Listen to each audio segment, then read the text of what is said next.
só recapitulando, isso são perguntas que colegas implantodontistas que estão inscritos na jornada da implantodontia sem erro mandam para mim através de um formulário, né? Que a pessoa vai assistir um evento, ela tem dúvida, ela tem uma dificuldade em alguma coisa, e a gente vai respondendo essas dúvidas dentro da nossa experiência também, claro, né?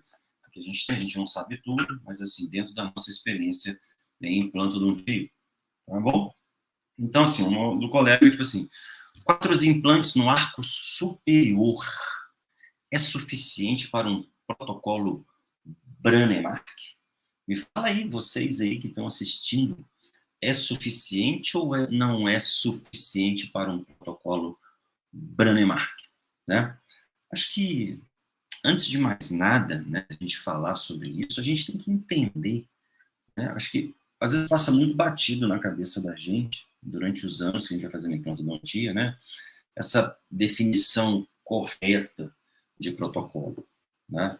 É claro que o que eu vou falar aqui não é uma coisa que eu inventei, é baseado em literatura, tá? Assim, não é uma coisa assim, você acha, tá deduzindo que seja, não, é baseado em literatura, tá? Por quê? Porque um carinha lá chamado, né, Brånemark, lá na década de 60, na década de 70, né, desenvolveu uma técnica chamada protocolo de Brånemark, né? Que basicamente era o quê? Eu vou até botar aqui um print de um artigo que eu achei recentemente aí agora. Tá? Basicamente é o quê? É uma técnica que tratava de colocar 4 a 5 implantes entre forames mentonianos. Aí que entra a parada. É. Isso lá em 1960, na década de 60. Hein? Tá? Mentonianos. Eu sei que muita gente fala assim, eu vou fazer um protocolo superior. Pensando na parte de literatura, você não está fazendo um protocolo superior, você está fazendo, né, uma PF1, uma PF2, uma prótese sobre implante nos superiores. Né? Não é bem um protocolo. A técnica de protocolo, preconizada por Brånemark, é justamente isso. 4 a 5 implantes entre os forames mentonianos. Quando a gente entende esse protocolo, a gente entende se de trabalhar no mandíbula. Né? Mas o colega perguntou de maxila, tá? Arco superior. Mas a gente vai falar um pouquinho sobre isso, né? E, enfim, para até chegar nessa questão de maxila, tá? 4 a 5 implantes entre os mentonianos, né? Unidos entre si no mínimo 10 milímetros de altura e 3 milímetros de espessura, né? Unidos entre si, né? Ferrulizados, né? No mínimo 10 milímetros e 3,5. Então dá para trabalhar tranquilamente protocolo com implante de 3,5, né? 3,5 por 10. Tá bom? Né, sendo sepultados no período de 3 a 6 meses, né, era preconizado na época, a gente entender que isso em 1960 e 70, a gente tem que levar em consideração que os implantes não eram o que são hoje, né, chamado primeiro estágio cirúrgico, sendo reaberto no segundo estágio para a confecção de uma prótese total fixa, definitiva. O que muita gente faz, né, coloca o implantezinho, olha só que legal, gente, uma parada de 1960, a gente usa muito até hoje, né, dentro da nossa rotina clínica. Tá? Aguarda de 3 a 6 meses, porque período de osseointegração, né? Primeiro estágio cirúrgico, sendo aberta no segundo estágio para a confecção de uma prótese total. Prótese tipo, na verdade, não é uma prótese tipo protocolo, a técnica é protocolo de Brånemark e a prótese é uma prótese fixa, né? A gente fala de protocolo porque ela é unida, enfim, preconizada por Brånemark, tá? Ainda dentro desse contexto, né? Ele ainda relatou que, assim, que a superfície do implante era possível sendo duradoura desde que os implantes ficarem sepultados por tempo determinado. Né? Ou seja, já naquela época, ele, né, já falava assim, vamos sepultar de 3 a 6 meses, até que houvesse osseointegração, onde a colocação dos meses seguia um determinado protocolo. Tá bom? Né? Que obedeceriam 6 fatores. Cara, isso para mim é mega importante. Vou até sublinhar aqui a parada. Deixa eu ver se eu consigo aqui sublinhar a parada. Acho que vai rolar. Deixa eu ver. Vai. Obedeceriam 6 fatores, que são material do implante, é claro que isso hoje já não é problema, tá? Desenho do implante, né? E acabamento do mesmo, né? Condição óssea, Cara, condição óssea aqui, local, porra. Né? Condição óssea, que tipo de osso que a gente vai trabalhar? Ele já preconizava em mandíbula, né? Já preconizava em mandíbula. Por quê? Sabe-se que é um osso diferente trabalhar de maxila. Do colega perguntou que maxila, mas eu vou chegar lá ainda. Tá? Maxila. Bom, mandíbula. Tá? Condição do osso, claro, né? Técnica cirúrgica, tá? E condições de carga sobre o implante. Eu concordo plenamente com o Peredo Vaz aqui, né? Sendo esse último o fator mais crítico, né? Carga sobre implante. Eu sei que muita gente quer chegar e falar assim, não, já vou prometer para a senhora fazer um protocolo com carga. Tá? É muito complicado prometer isso para o paciente se você não sabe nenhuma dessas, não sabe essas condições corretamente, né? A técnica cirúrgica, condição de carga sobre implante, né? Condição do osso, é mandíbula, maxila, é mandíbula, entendeu? A gente precisa avaliar isso corretamente, tá? Porque senão a gente leva ao insucesso do nosso protocolo, tá? Do nosso tratamento em si, né? Não do nosso protocolo, do nosso tratamento em si. Então, são coisas como quando a gente vai trabalhar superior e inferior, na minha opinião, precisa ser trabalhado diferente a questão do protocolo. Tá? Com certeza, precisa ser trabalhado diferente. Eles não vão trabalhar da mesma forma, o protocolo, tanto superior quanto inferior. Tá? Então, para isso, você precisa, digamos assim, minimizar os possíveis BOs que podem acontecer, né? Durante a cirurgia e pós a cirurgia de implantes dentários tipo protocolo. Tá? Se a gente falar sobre material de implante, desenho do implante, é uma coisa que a gente não precisa discutir muito isso, porque a gente sabe isso, material titânio, entendeu? Desenho do implante, cada empresa vai trabalhar com implante de uma forma, acabamento também, entendeu? Não adianta falar assim, cara, hoje todas as empresas que a gente tem hoje no país são excelentes, tá? Claro que algumas com uma limitação, outras com outras vantagens, em relação a outra, mas tudo funciona. Senão só daria fazer protocolo com meia dúzia de empresas de implantes, né? E hoje todo mundo faz protocolo, né, com várias empresas de implantes, né? Então, assim, mas o mais que a gente tem que avaliar, principalmente, é condição do osso, técnica cirúrgica e condição de carga. Tá? Como já dizia Peredo em 2008, o último fator, o mais crítico. Tá? A gente precisa avaliar isso antes, até mesmo para indicar um protocolo. Tá? Superior. Mas assim, vamos falar uma parada. Vamos para um caso clínico. Né? Vamos pegar um caso aqui de um colega, de aluno, tá? que mandou para fazer.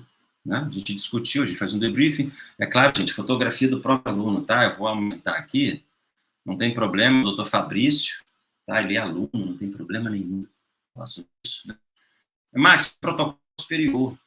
E aí? Vamos fazer o que no caso desse protocolo superior? O que a gente falou logo no início aqui? Né?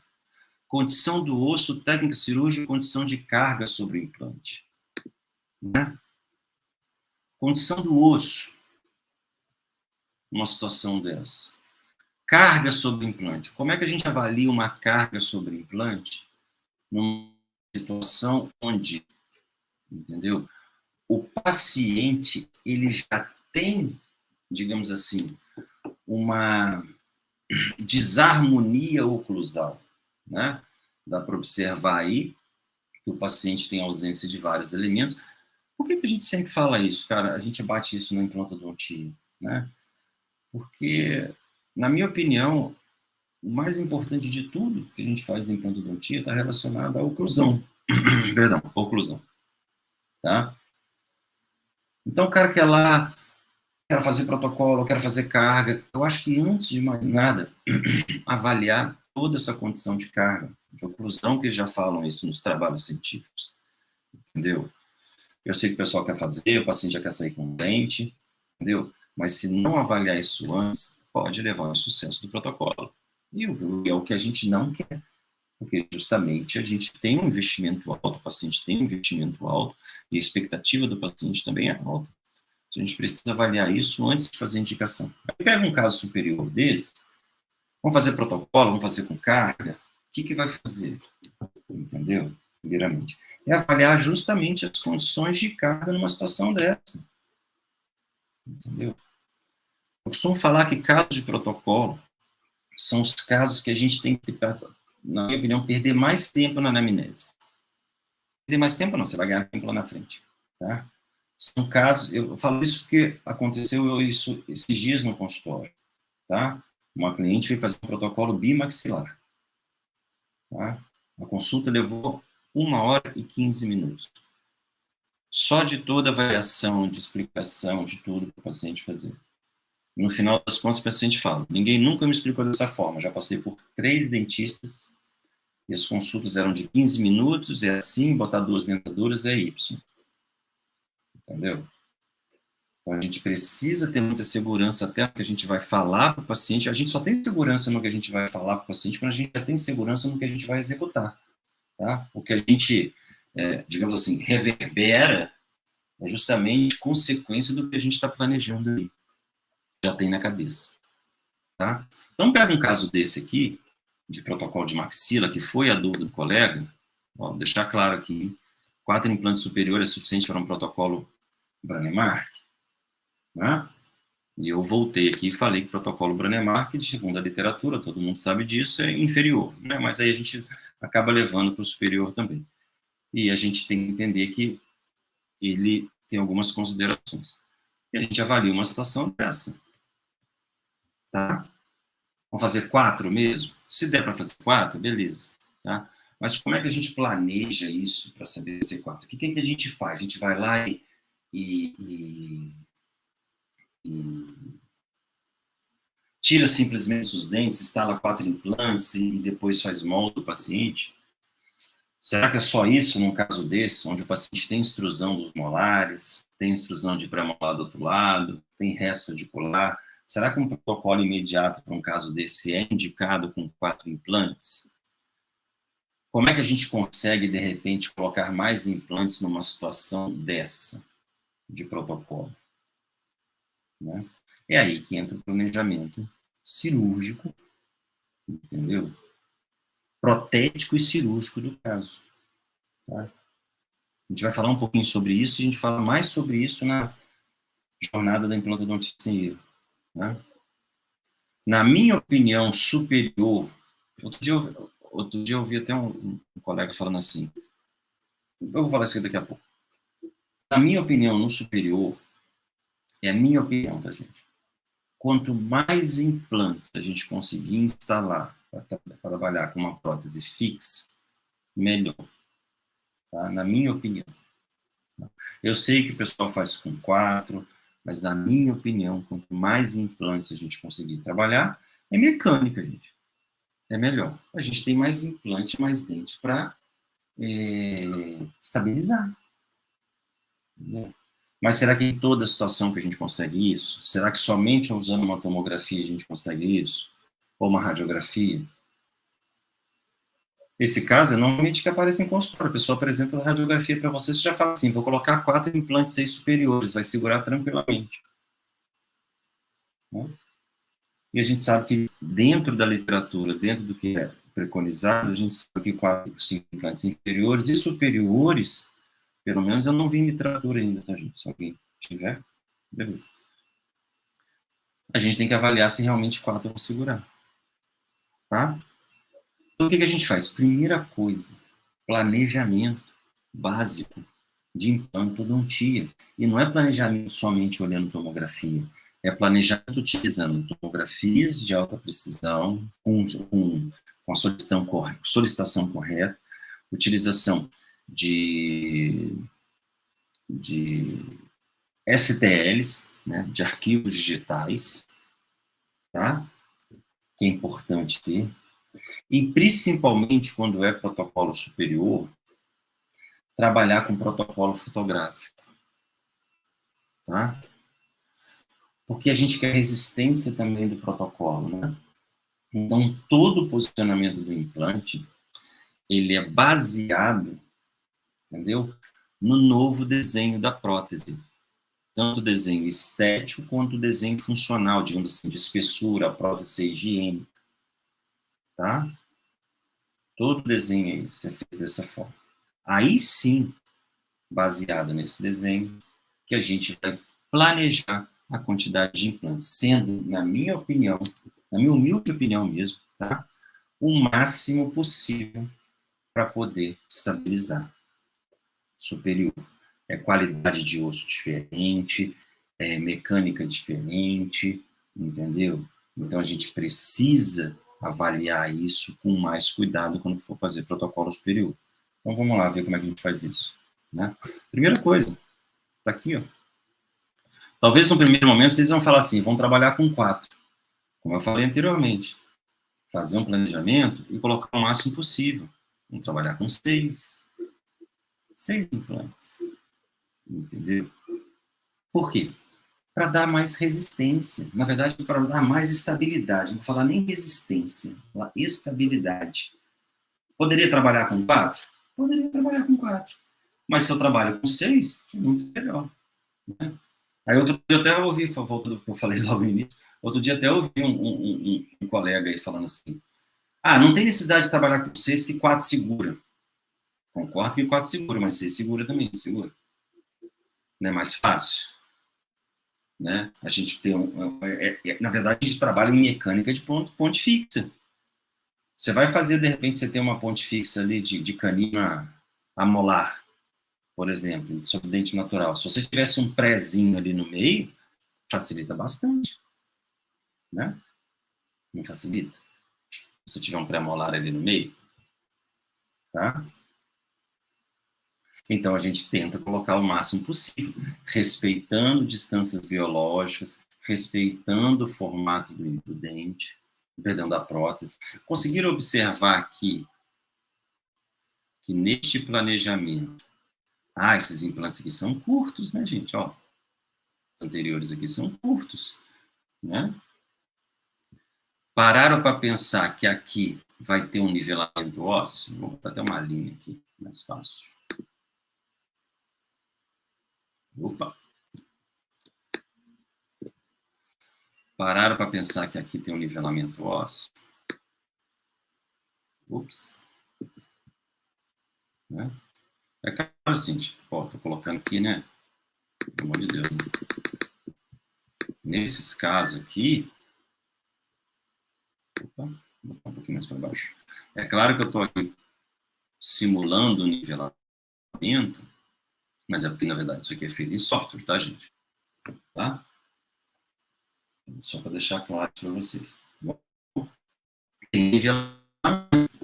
Olhando somente essa radiografia que foi enviada pelo colega, né? Essa linha azul aqui não é nivelamento não, tá, gente?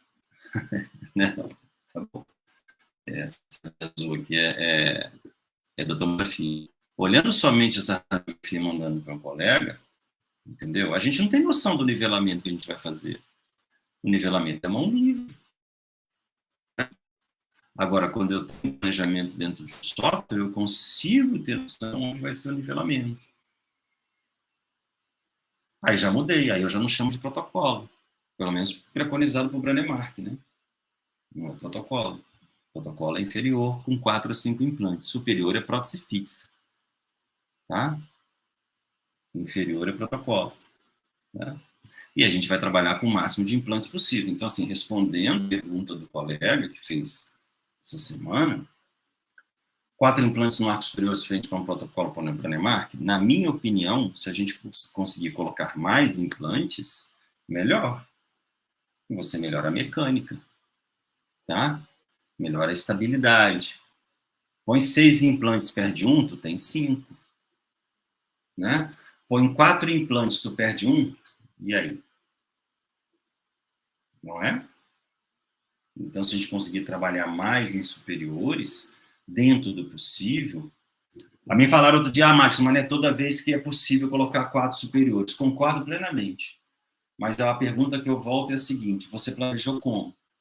Você planejou olhando somente uma radiografia ou pensou assim, olhei a radiografia e falei assim, isso aqui são 4. Muita gente faz isso, olhando somente uma tomografia e fala assim, aqui são 4. Olhar somente tomografia não te garante a posição correta de todos os implantes, ou a quantidade de implantes necessários para o caso. Você só vai saber a quantidade necessária para o caso desde que você faça um planejamento digital correto, planejamento reverso correto, entendeu? E planeje esses implantes dentro, entendeu? Daquela prótese planejada. Aí você pode trabalhar. Realmente não tem jeito, colocou 4? São 4. Né? Ah, tem como colocar 8. Deixa eu ver se eu acho uma imagem aqui. Ah, esse aqui. Esse aqui eu já mostrei esses dias. Né? Tá vendo? Tinham 2, bota mais 4. 6. 6 implantes. Não é? Superior, 6 implantes. Poderia colocar 4? Tem espaço para 4, mas tem espaço para 6. Por que eu não vou trabalhar com 6? Entendeu? Qual o problema? Né?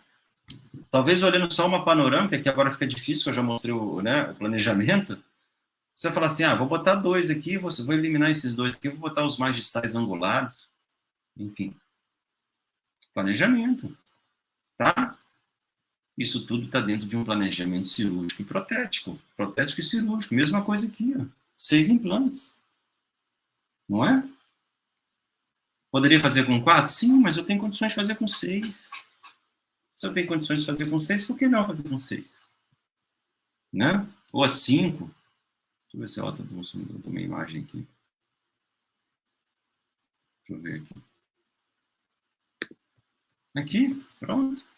Matou. Né? 8 superiores, qual o problema? Bota 8. Tem espaço? Mete 8, qual o problema? Né? Não necessariamente 4. Né? Então, assim, eu prefiro muito superior se trabalhar com o máximo de implantes possível quando é reabilitação total. Porque são condições diferentes, osso diferente, né? São situações completamente diferentes de mandíbula, né? Que mandíbula a gente vai lá, deixa eu ver se eu acho uma imagem aqui, ó. Essa imagem vocês já viram. Põe 5, protocolo básico de Branemar. Né? 4 ou 5 implantes em mandíbula. Né? E fez carga, nesse caso aqui fez carga imediata com provisório. Né? Gente, tem uma parada de carga. Assim, talvez eu esteja falando, muita gente vai falar assim, mas isso eu já sei. Mas, cara, muita gente não sabe. A gente fala de carga imediata, já me perguntaram, se eu molda antes? Eu falei, não, captura a própria dentadura. Isso é carga imediata. Tá? Independente da prótese que você vai colocar. Tá? Ficou claro aí? Beleza? Ó, fazendo superior, ó, vou botar um sanguinho para vocês verem. Né? Cara superior, com nivelamento, 4 implantes. Entendeu? Não tinha jeito, tinha que colocar só 4. Aí sim, vamos trabalhar. 4, com nivelamento. Se tivesse condições de colocar 6, colocaria? Sim, colocaria. Né? Mas nesse caso só foi possível colocar 4. Mas mesmo sendo uma quantidade, né, preconizada mínima, foi planejado digitalmente até o nivelamento ósseo para que ficasse correto na posição. Tá? Beleza? Tranquilo? Voltando aqui à nossa dúvida do colega. Deixa eu voltar aqui nessa imagem. Tá?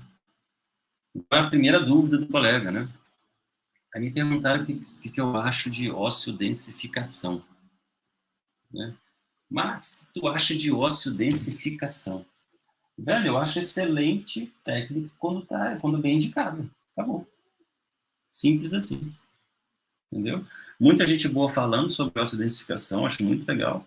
Quando bem indicado, beleza, perfeito. E vou te falar uma parada ainda maior sobre isso. Tem como você fazer osteodensificação guiada. Mas não tem broca para isso. Isso eu concordo. Mas tem macete para isso. É diferente. Tá? Então tem como fazer isso sim, tá? E uma técnica para trabalhar com pouquíssimo osso, não preciso nem me estender muito sobre isso.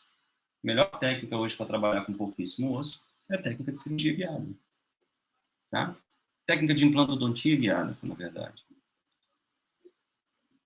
Por quê? Porque mesmo que você tenha muita habilidade e tenha pouco osso, quando você faz um planejamento reverso digital, baseado, né, uma prótese ali, uma coroa, você tem pouco osso, dentro do planejamento, a gente consegue, deixa eu ver se eu tenho um caso, tem aqui, pronto, fiz esse caso, outro caso meu, lembrei aqui, técnica de pouco osso, não é? Não tem pouco osso em espessura? Não. Sim. Técnica guiada, né? Trabalhar com implante estreito, implante 2.9, técnica de pouco osso. Vai fazer mão livre? Caso de dente anterior, do 31, né? Será que é fácil fazer isso? No caso desse, que não tem pouco, qualquer errinho para vestibular ou paralingual se compromete, no caso, técnica de pouco osso, não é? Qual a melhor forma de resolver isso? Resolver em termos, tá, gente? No planejamento é uma beleza. Na hora da cirurgia, você tem que ter estratégia até para fazer um caso desse. Não é simplesmente colocar um guia cirúrgico e operar ali, não. Mas é uma técnica um pouco osso. É difícil fazer a mão livre, é difícil fazer guiado também, só que a guiado te dá mais chance, né? Te dá muito mais precisão do que a mão livre.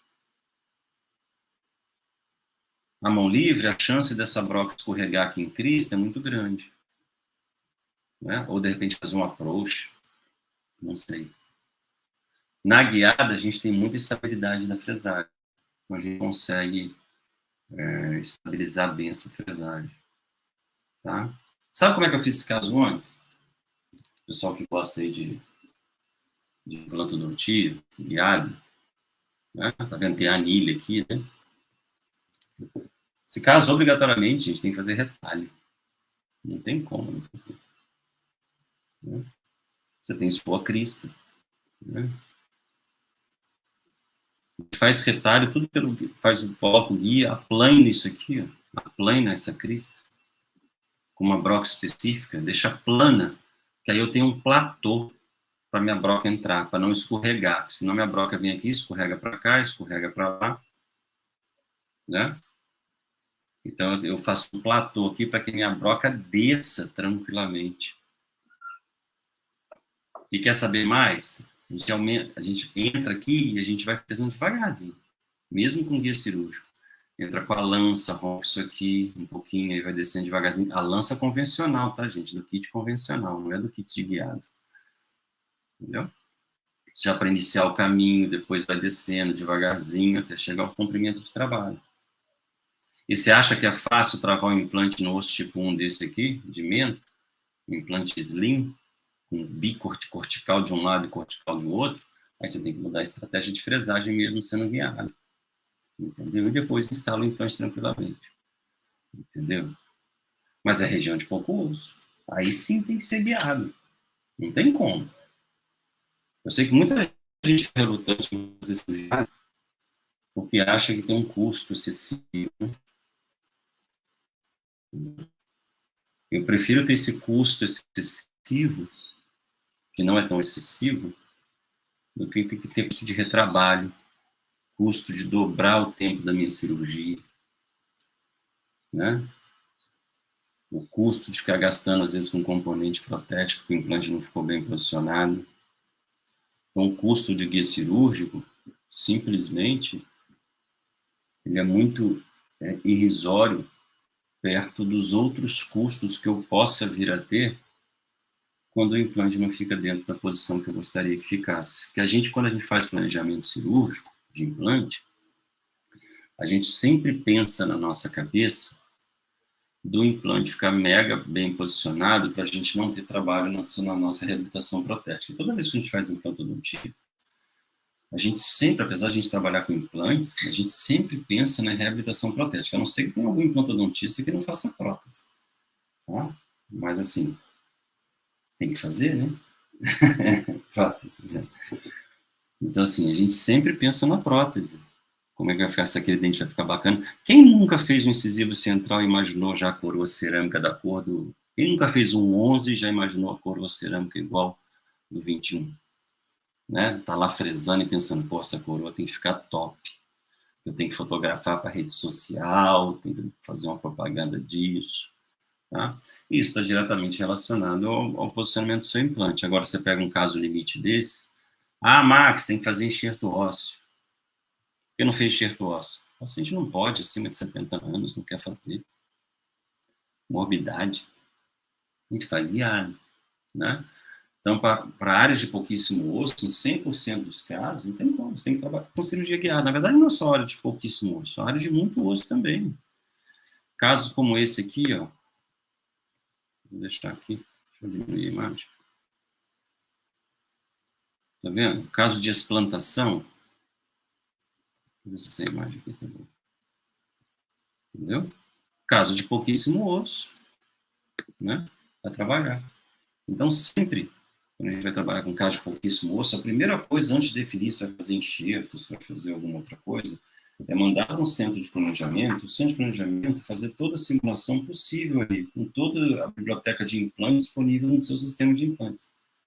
É claro que tem um sistema de implantes que tem mais maior biblioteca do que a outra. Mas, não, aqui dá para trabalhar com esse implante, dá para angular, enfim, dá para fazer essas coisas. Tá? Beleza? Tranquilo? Pessoal, não vai dar para responder todas as perguntas aqui, não. A gente responde semana que vem, tá? O resto das perguntas. Lembrando que a jornada em Endodontia sem erro, as inscrições estão por aí no link da bio, tá aí nos comentários. Tem que se inscrever lá para assistir. Parada que eu lembrei. O Mega Bônus. Uma parada bem legal